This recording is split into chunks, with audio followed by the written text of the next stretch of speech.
Kagi. Kwa wachako ni jagoro mungire migawo masomo Julius Bitok okuongo tim makoch mar rocho ratich jopuonjre weche hera kind jopuonj kod jopuonjre. Bitok lero ni biro kawo okang' mager mar chik ne jopuonj mibiro yudi kodonjore kod jopuonjre kendo rocho ratich ge yore mag hera. Lero ni ma en kaluwore kod lipot ma japuonj ma Alliance Girls Peter Iro metudo kod gajo rowere manyiri ma jopuonjre e skulno kendo chwe bedo kod gi achiel e weche mag hera. Ma oyango e kinde ma lipot ma TC lero ni maromo atamalo 90 mag jopuonje ma TC oserembe tich gin machuo metudo kod ketho makamago. Around the country to adopt a new system called e-procurement.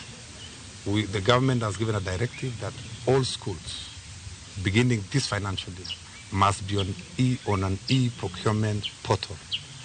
Or rather, all public entities around the country, including public schools, must comply with the directive and the new policy that they must be on an e-procurement platform called EGP. In addition to that, I want to also reiterate what I said yesterday, that we are going to be very firm on anybody who is caught doing the wrong thing in our schools. We are not going to condone any misbehaviors by our teachers, any sex abuses, and anything else that is outside the law.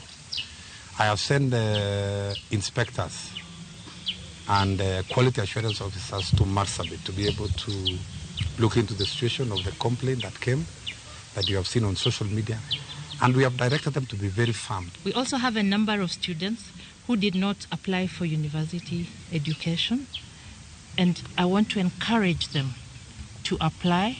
We still have openings for them, and we will support them through the application process.